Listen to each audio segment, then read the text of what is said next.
There are some things in life that you can't unsee. Things so vile and foul that your heart weeps in sorrow and cries to the heavens and asks an absent God, where is the humanity? Many go their entire lives without witnessing such a crisis of faith in their fellow man, never watching on helplessly as such atrocities are committed upon one another. I had been one of those lucky people, blissfully ignorant to the evil lurking within my species. That is, until I watched Mama Lucy's pre-breakfast rituals. It was a Saturday morning on the first weekend of winter break. I was an early riser, always up at the butt crack of dawn and ready for the day. I lay in bed far longer than normal that day, just listening to the chirping of the birds that had yet to migrate for the winter and the low buzz of the hustle and bustle in the streets below. My whole day was free. I had no plans and was simply taking a me day.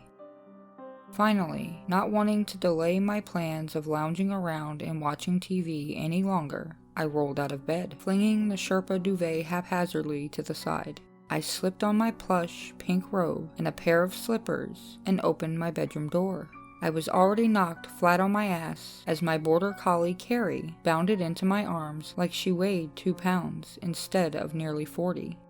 "Hey girl, I know you missed me while I was sleeping," I crooned, scratching the spot behind her ear that always had her like putty at my feet. I quickly took her outside to relieve her, and then headed back inside, making a fresh pot of coffee and finally planting myself firmly on the couch. I settled in with Carrie by my side. I had no intentions of rising from this spot for the rest of the day unless it was to pee or the apartment was on fire. I snatched the TV remote from the coffee table in front of me, frowning as the glare from the picture window of my loft obscured the channel numbers from my vision. I flipped through the channels aimlessly, waiting for something to grab my attention. A catchy jingle caused me to pause on what looked like the cooking channel. An elderly woman in a red apron stood in the middle of a posh kitchen that no ordinary person could afford. The marble countertops and cream cabinets were impeccably clean. The stainless steel appliances glistened in the studio lighting. I scoffed to myself, startling Carrie beside me, and shook my head. If only I could keep my kitchen that clean, I pondered to myself. Everyone knew it was impossible to keep such a highly trafficked area of the home that clean without professional help. Yet these shows still had a way of making you feel guilty for the state of your cooking area, as if their unrealistic standards were something everyone should strive to achieve. I don't know why I continued watching. Cooking wasn't really my thing, and there were a million other things I could have turned on instead. But something about the tantalizing jingle and the friendly old woman kept me rooted in place, the TV remote still in my raised hand. The woman on the screen flashed a warm smile at the camera as she announced, "Hello, dearies, and welcome to Mama Lucy's pre-breakfast rituals." She placed her hands on the counter, gently folding one atop another. "I'm so glad you could join us today. I have a special treat for you." I gingerly sipped on my coffee, eyes glued to the screen. I was already transfixed by this woman, comforted in a way I hadn't felt since before I was a child placed in the foster system. I hung on to her every word, helpless to do more than listen. Lucy, the elderly woman running the cooking show, clapped her hands together merrily. "I hope you dearies haven't had breakfast yet. This will have you ready to whip up your own offerings," she said, crossing to a cabinet behind her. She opened it and pulled out a cutting board, a pan, and a mixing bowl, then crossed to a drawer and withdrew an assortment of utensils. Forks, spoons, and cutlery, ranging from paring knives to butcher's knives. She placed the items delicately on the stone countertop, carefully positioning each as if its location were of the utmost importance. Next, she pulled out a large stone cutting board from beneath the counter. The camera angle obscured it once it was laying down, but as she lifted it, I caught a glimpse of a strange, archaic symbol etched into the stone. "First, you're going to want your ingredients," Lucy announced, reaching into the stainless steel fridge and retrieving the items. "For today's ritual, you'll want to start with the meat." She placed a Tupperware container next to the cutting board. Inside was what looked like a fine cut of steak. The slab was red, tender, and marinated in some sort of brown mixture and its own juices. Lucy peeled off the lid to the container and upturned it on the stone cutting board, the meat making an audible slap as it landed. "Now you'll want to tenderize it," she said, lifting a mallet in her bony hand. I jumped a little in surprise as she started wailing on the meat, a sickly sweet smile fixed straight ahead at the camera, even as the juices from the slab splattered across her apron. On and on she went, with her gaze fixed straight ahead at the camera. How she didn't miss, or worse, hit her own fingers, was quite the accomplishment. She continued for another few minutes, silently tenderizing the meat, until all that remained was a mashed up, bloody pulp. I watched in disgust, wondering to myself, is she having a stroke? Is that even going to be salvageable? Why haven't they gone to commercial?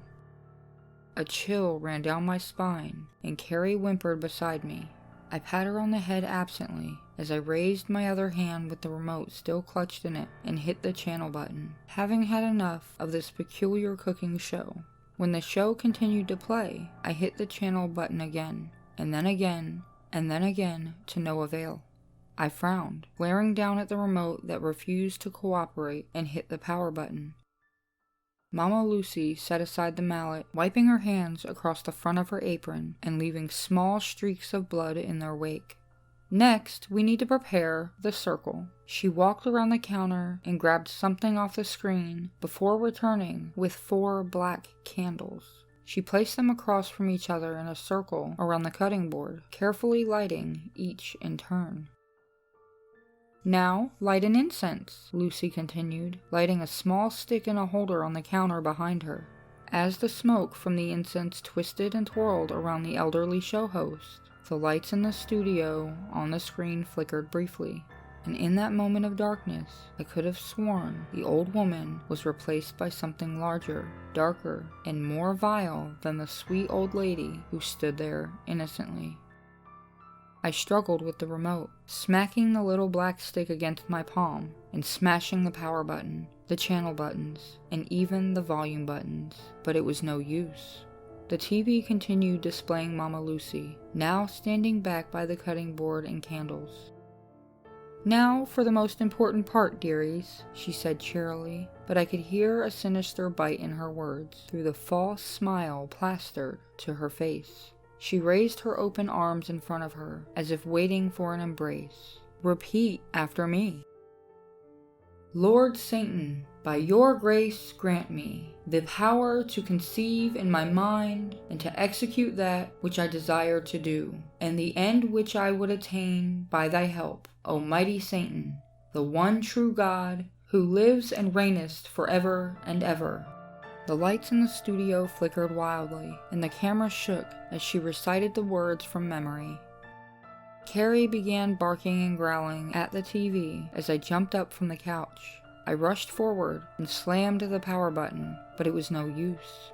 Mama Lucy kept chanting on the TV, and having reached the end of my wits, I reached behind the screen and yanked the power cord out of the wall. Finally, silence reached my ears, and I let out a sigh. Carrie still whimpered from the couch, and I crossed back to her to try and comfort her. "Now, Jaina, just what did you hope to accomplish?" The overly sugary voice floated from the TV to my ears, and I froze in my tracks, my spine going rigid as I heard my name from Mama Lucy's lips. My heart hammered in my chest, and fear clawing its way up my throat. I slowly turned around to face the TV. I yelped as I saw Mama Lucy's face filling the screen, a sinister smile stretching her features a little too wide and a sharp gleam in her eye. "Why don't you sit down, dearie? The show isn't over yet," she chided, as if I were a child that had dared to try and leave the dinner table without eating my broccoli. Haltingly, I lowered myself back down onto the couch, my trembling hands clutched in my lap. "That's better," Lucy said, slowly backing away from the camera. She kept her gaze fixated on me as she backed around the corner once more, never breaking her stare. The thick, cloying smoke from the incense obscured much of my vision of the kitchen, My nostrils burned as a faint, woodsy, spicy scent tickled my nose. Through the haze on the screen, I could just barely make out the cutting board on the counter, and the pulpy mess that had been there only moments ago was now gone. Before we end the show, we always need to make sure we butcher and marinate our meat for tomorrow's pre-breakfast ritual. Mama Lucy's tone had returned to the cheery, warm voice from earlier, but she still had that dangerous look about her. From off-camera, I heard a squealing noise and what sounded like muffled cries. I gasped, clasping a hand over my mouth as a sturdy, bald man entered the kitchen, wheeling a woman on a stretcher. She was strapped to the gurney so tightly, all she could move were her fingers and toes.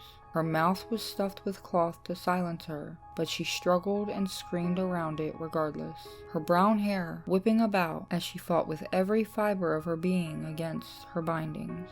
She couldn't have been much older than me, and I watched in horror at the fate I knew she was about to meet.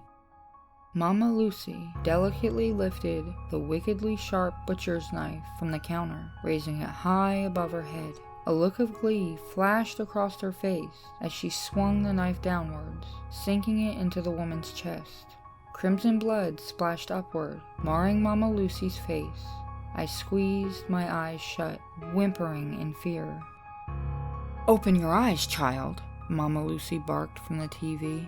I choked back a sob and forced my eyes open once more. For what felt like hours, I sat petrified as I watched the elderly woman butcher the poor girl lying on the stretcher. The once pristine kitchen was now soaked in blood. The droplets spattered across the once white cabinets and sparkling stainless steel appliances. When an unrecognizable lump was all that remained on the stretcher, Lucy finally stepped away. The screen flickered, and once again I saw the hulking form replace the host through the haze of incense before returning to Lucy. Now, we let the meat marinate overnight, and it'll be ready for tomorrow's episode of Mama Lucy's pre-breakfast rituals. Tune in next time! Finally, the TV went blissfully dead. I lay on the couch sobbing for longer than I should have before finally calling the police.